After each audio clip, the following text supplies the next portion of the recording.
Olá, sou Andrew Knoll e no Ficções Performativas vamos iniciar a leitura desse livro Escritura Política no Texto Teatral de Hans Lehmann, o teórico ensaísta alemão que no seu livro Teatro Pós-Dramático faz um ensaio sobre a teoria teatral da vanguarda a partir dos anos 80. Esse livro aqui, então, livro lançado pela Perspectiva, livro de 2009, nós temos um volume considerável, temos a apresentação da Ingrid Coldella, consagrada Ingrid Damian Coldella, prefácio, e temos 5 títulos: Interrupção, Representabilidade, Drama, o outro Brecht e estudos sobre Heiner Müller, e no final uma bibliografia. Então, iniciando nesse momento as leituras de Escritura Política no Texto Teatral de Hans Lehmann, livro de 2009, vamos à leitura da apresentação. Preparados? Peguem seu chá, café, água, quiserem o que tiver à mão. E vamos à leitura? Não se esqueçam de curtir o canal, ativar o sininho, curtir esse vídeo, deixar aqui embaixo seus comentários, perguntas, elogios, se quiserem, sugestões, para que a gente possa tornar essa comunicação mais efetiva. Vamos à apresentação. Partindo da hipótese de que a partir da década de 70 do século passado acontece uma profunda transformação na maneira de fazer teatro, Lehmann cunha o termo pós-dramático, que passou a ser um conceito referencial na crítica teatral contemporânea. Ao rejeitar as categorizações do assim chamado pós-modernismo, por considerá-las meramente periódicas, o pós-dramático teria a vantagem de se referir a um problema concreto de estética teatral. O ensaísta define o teatro dramático como aquele que obedece ao primado do texto e se subordina às categorias de imitação e ação. Observando que a realidade do teatro pós-dramático começa com a desaparição do triângulo drama, ação e imitação, mesmo as vanguardas históricas não conseguem escapar ao modelo dramático, permanecendo fiéis ao princípio da mimese da ação. É apenas nas décadas finais do século XX que o conceito de pós-dramático se aplicaria. Se Teatro Pós-Dramático, o livro de Lehmann, ofereceu material para o estabelecimento de um novo paradigma crítico, reconhecido internacionalmente, enfeixando as diferentes manifestações artísticas do teatro contemporâneo, a escritura política no texto teatral, esse livro, conjunto de ensaios e palestras escritos em contextos e momentos diferentes, revela o teórico arguto que aprofunda questões nas quais o político tem um significado central. Longe dos compêndios e das afirmações críticas recorrentes na historiografia do teatro, os ensaios sobre Sófocles, Shakespeare, Kleist, Büchner, Jan, Bataille, Brecht, Benjamin, Miller e Schliff são tematizados a partir da reflexão crítica de Lehmann, que põe em discussão contradições através de um mergulho no universo de cada autor e do processo de escritura de peças individuais analisadas neste livro. Destaque maior pode ser dado a ensaios como O Tempo de Wojciech, O Outro Brecht e Estudos sobre Heiner Müller. Lemos então o primeiro tomo, O Tempo de Wojciech. Diante do fragmento de Büchner, o autor, Georg Büchner, diante do fragmento de Büchner, uma primeira questão que sempre se colocou para os diferentes editores da obra é a sequência das cenas.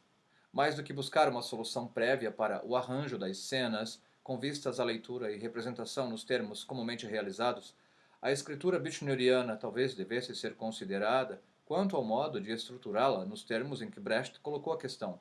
Assim, é permitido perguntar se o esboço de uma peça deve ser representado quando ela existe em forma mais completa. É permitido responder que, por si só, a grande importância do complexo textual, no caso do Fausto, justifica a encenação do Urfaust, o primeiro Fausto. Mas existe ainda uma outra justificativa. O Urfaust tem vida própria. Pertence, juntamente com o Robert Guiscard de Kleist e o Wojciech de Büchner, a um gênero muito especial de fragmentos. Eles nos são incompletos, porém obras de arte, feita na forma de esboços. Nota 1, de Smeltwerk, em Frankfurt, 67. Nota do Brecht. Na escritura do Drama de Farrapos, na expressão cunhada por Anatole Rosenfeld, as cenas são compostas apenas com alguns traços, sobressaindo seu caráter independente em relação ao todo da ação dramática. Cada cena cristaliza um microcosmo autônomo, com tensão e atmosfera próprias. Ou seja, cada pulsação contém o universo do drama, sem requerer uma ligação explícita com aquelas que a antecedem ou sucedem. Mais importante do que a validade da cena como elo contínuo de uma corrente é a sua expressividade como momento de alta intensidade dramática. A linearidade da fábula é substituída por recortes que se articulam como um mosaico. A justaposição descontínua possibilita a construção com novos liames significantes, por meio de saltos no tempo, no lugar e na ação. Dessa forma, Büchner encontra-se na gênese do teatro épico brechtiano e anuncia princípios de procedimento que o caracterizarão. Cabe salientar que este tratamento da forma, da estrutura e da escritura teatral acaba redundando no esvaziamento da significação, ou do poder de comunicação da linguagem. Aflora, assim, no jovem dramaturgo, uma crítica da própria linguagem que se tornará particularmente fecunda na literatura e na cena contemporânea. Lehmann acentua em seu ensaio o esvaziamento da significação e o limite da linguagem no corpo. Esta leitura torna Wojciech contemporâneo e aponta para novos ensaios de encenação do texto. A estética de Büchner, reagindo aos princípios idealistas e humanistas de seu tempo, é consequentemente fisiológica. Nota 2. As palavras não são totalmente dominadas pelos homens, elas levam a sua própria existência alheia como formadoras da sonoridade, ferramentas cortantes das feridas. O médico que existe no poeta Büchner não estabelece a linguagem num império próprio, mas na margem do corpo. Ele proíbe a si próprio uma espiritualização centralizante que obrigaria o Wojciech a uma lógica psíquica.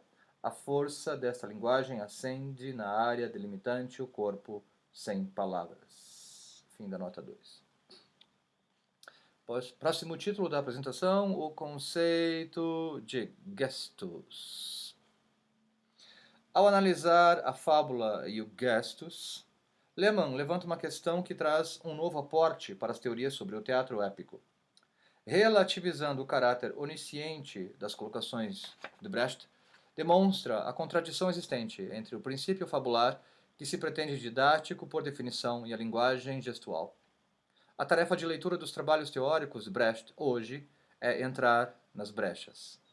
É justamente no salto existente entre os enunciados teóricos e a concretude dos textos que residem as feridas abertas.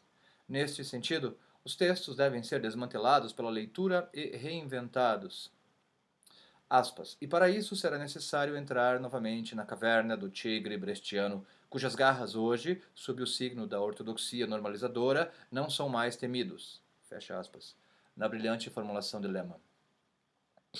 De acordo com Hans Martin Ritter, o conceito de gestus possui uma qualidade sintética e uma qualidade analítica. A qualidade sintética do gestus reagrupa as manifestações do comportamento humano, enquanto sua qualidade analítica retira de uma determinada manifestação frases e atitudes singulares. A singularidade assume significado dentro de uma ação mais abrangente. Ela é contextualizada. Na qualidade analítica do gestus está contida, simultaneamente, sua qualidade sintética, na medida em que os gestos tornam-se características singulares das relações entre os homens. A função essencial do gestus é resgatar a relação entre a singularidade e a contextualidade, história. Através do desenvolvimento do conceito de gestus, Brecht criou uma didática que pode ser utilizada em diferentes direções. Ela pode apreender contextos sociais, abrangendo simultaneamente a singularidade e a concretude na sua relação com o tempo, ao mesmo tempo que o conhecimento é conquistado na sua dimensão sensório-corporal por meio da reordenação das singularidades. O experimento estético permite a investigação do contexto histórico e ou atual. De acordo com Lehmann, a pesquisa sobre Brecht considerou até hoje dois conceitos brechtianos, o gestus e a fábula, como determinações lógicas e harmônicas do teatro épico. Não considerou a possibilidade de que entre o conceito de fábula e de gestos brechtianos não existe uma relação harmônica, mas talvez até mesmo uma oposição. Hans Martin Ritter diferencia em seu excelente exame sobre o princípio gestual procedimentos brechtianos, que detalha em unidades menores a totalidade da fábula dominada por um Grundgestus, gesto básico. Lehmann, concordando e discordando, estabelece um debate com Ritter, que traz aportes importantes para a prática teatral com os textos de Brecht. Título: O gesto no jogo teatral. O gesto não interrompe apenas a lógica do pensamento linear, cartesiano, como também se movimenta enquanto linguagem contra a própria língua. O gesto modifica o conteúdo da fala. A abordagem de textos por meio do jogo teatral poderia ser experimentada potencialmente com todo o texto literário ou imagem. No entanto, as peças didáticas de Brecht nos parecem especialmente apropriadas para esse processo de conhecimento, que busca unir o plano sensório corporal com o plano cognitivo. Vamos argumentar através de aspectos que diferenciam o texto da peça didática de outros textos. Os textos das peças didáticas exigem a alternância entre identificação e estranhamento. De acordo com Brecht, justamente a forma mais árida, a peça didática, provoca efeitos os mais emocionais. Nota 3, Gesammeltwerk. No jogo com a peça didática, não ocorre apenas uma identificação intelectual e emocional, como também física, sem a qual não poderia haver imitação. A diferença com a identificação tradicional reside não apenas na relação sujeito-objeto do teatro tradicional. Na peça didática, a interação não se dá mais entre palco e plateia, e sim entre os leitores atuantes do texto.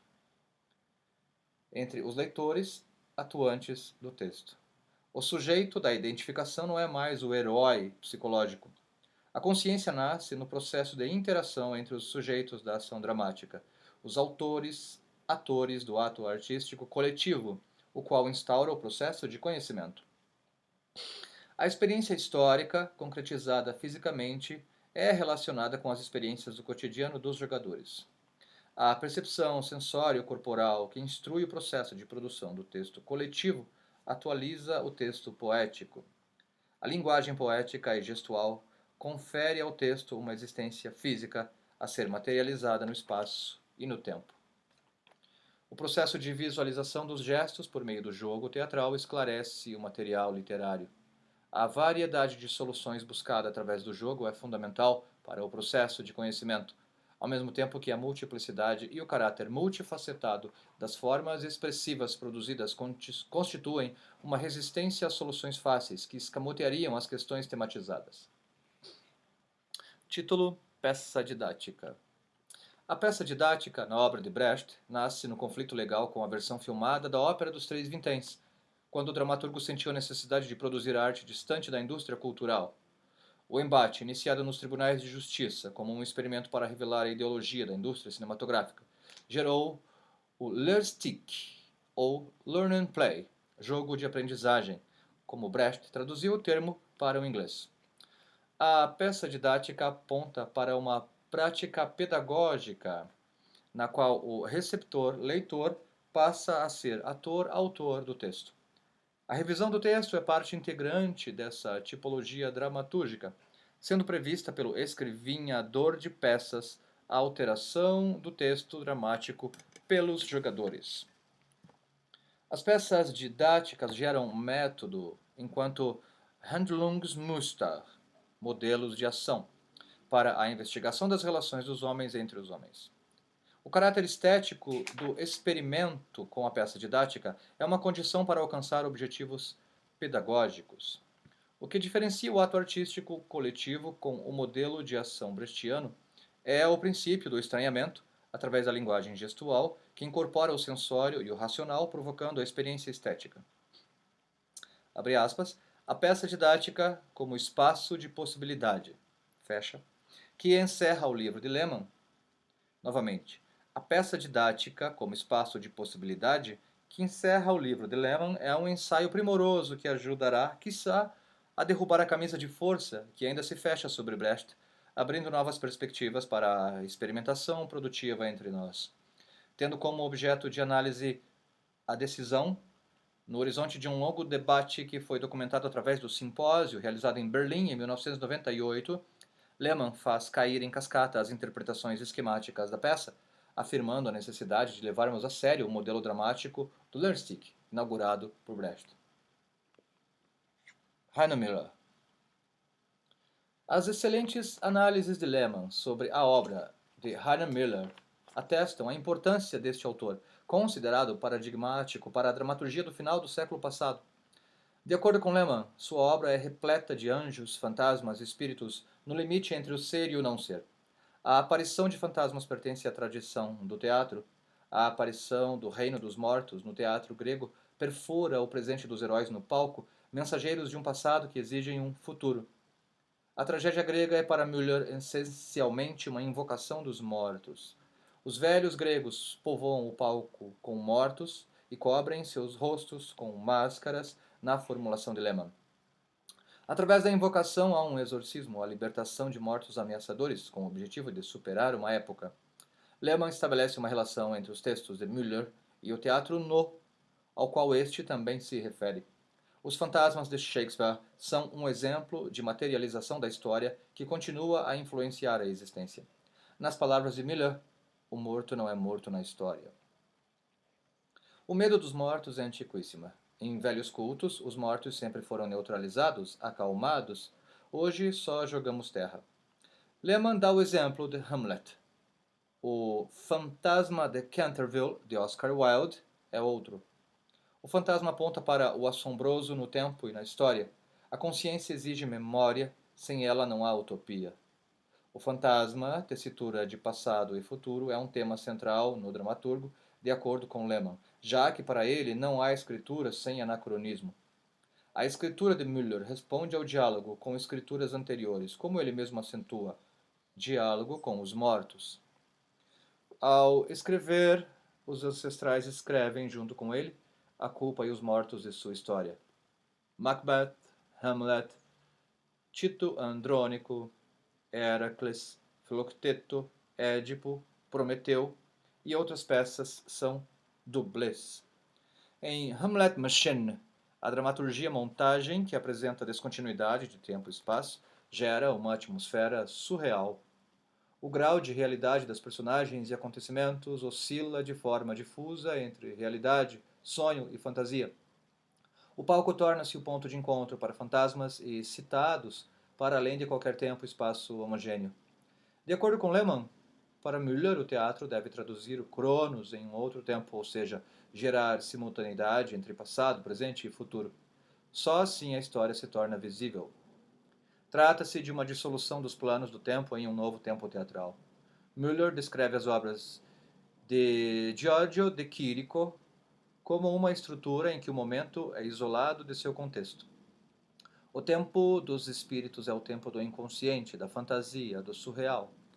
E quais são os problemas dos mortos? Trata-se do futuro que com eles foi enterrado. Quem morreu não realizou o que poderia, a forma do possível e também o futuro, passado. Abandonar os mortos significa enterrar o futuro. Optando pela dialética poética do fragmento, Müller insere-se na tradição do fragmentário, que remonta, no que concerne à modernidade literária alemã, a seus fundadores, Schlegel e Novalis. Visto por Schlegel como uma pequena obra de arte a estender, qual um ouriço, com seus espinhos críticos e provocadores em todas as direções, e por Novalis como projeto, conotando a ideia de espontaneidade e não acabamento, o fragmento é potencialmente uma semente literária, estimulando também o leitor a refazer ou levar adiante o ato de reflexão. A estética do fragmentário está, por sua vez, ligada à crítica do otimismo do progresso e se processa dentro dos horizontes do materialismo histórico, nas obras de Bloch, Adorno, Horkheimer e Benjamin. A montagem moderna de fragmentos é vista como reflexo da desordem real, permitindo uma visão crítica da totalidade. O trabalho com o fragmento tem para Müller várias funções. Uma delas, de grande importância, é a de impedir a indiferenciação das partes numa totalidade e ativar a participação do espectador. Na verdade, trata-se de uma continuação radicalizada no teatro praticado por Brecht, visando igualmente a uma abertura para efeitos, de forma a evitar que a história se reduza ao palco. O fragmento torna-se produtor de conteúdos, abrindo-se à subjetividade do receptor, correspondendo ao que Müller chama de espaços livres para a fantasia, em sua opinião, uma tarefa primariamente política, uma vez que age contra clichês pré-fabricados e padrões produzidos pela mídia. O trabalho com o fragmento provoca também a colisão instantânea de tempos heterogêneos, possibilitando a revisão crítica do presente à luz do passado. Último título da apresentação, o modo oblíquo. Partindo do princípio de que o teatro e a arte não são política, Lehmann levanta a hipótese de que o político só pode se fazer presente no teatro de forma indireta, através de um modo oblíquo. Importa, portanto, tematizar o como, para compreender de que forma o político é incorporado pela cena contemporânea ou pós-dramática. Enfrentando a reprimenda de que falta ao teatro pós-dramático o aspecto político, Lehmann argumenta que a palavra político é, na maioria das vezes, utilizada a partir de premissas falsas ou duvidosas. O político se efetiva no teatro justamente quando não pode ser retraduzido em lógica, sintaxe e conceituação do discurso político na realidade social. A partir daí conclui com a fórmula aparentemente paradoxal de que o político no teatro não é uma interpretação, mas sim uma interrupção do político. Com a ajuda deste conceito, Lehmann vai descrever versões ou aspectos de uma cesura teatral do político. O teatro político seria então entendido não como uma prática da regra, mas sim como uma prática da exceção. Ao lado destas duas fórmulas, interrupção do político e praxis da exceção, Lehmann sugere uma terceira fórmula, a dissolução do simulacro dramático. Esta desmontagem e desconstrução do simulacro político no teatro significa, sobretudo, a fuga da cilada moralista. Como praxis da interpretação da regra, o teatro reclama o seu direito absoluto pela exceção. A frase de Heiner Müller de que é tarefa da arte tornar a realidade impossível aponta para esta radicalidade. O projeto teórico de Lehmann traz uma grande esperança crítica. A teoria não deve articular programas, mas sim acompanhar aquilo que é produzido artisticamente, na tentativa de refletir e também formular conceitos novos que acompanham o movimento teatral contemporâneo. E acrescenta que o passo hesitante da crítica deve ser assaltada pelos questionamentos atuais, em detrimento do julgamento dos resultados teatrais da noite anterior, como é entendida pelo senso comum. Ingrid Dormian Koldela. Fim do texto de apresentação. No próximo vídeo, leremos o prefácio. Escritura política no texto teatral. Colonial, diria eu. Um abraço, até a próxima.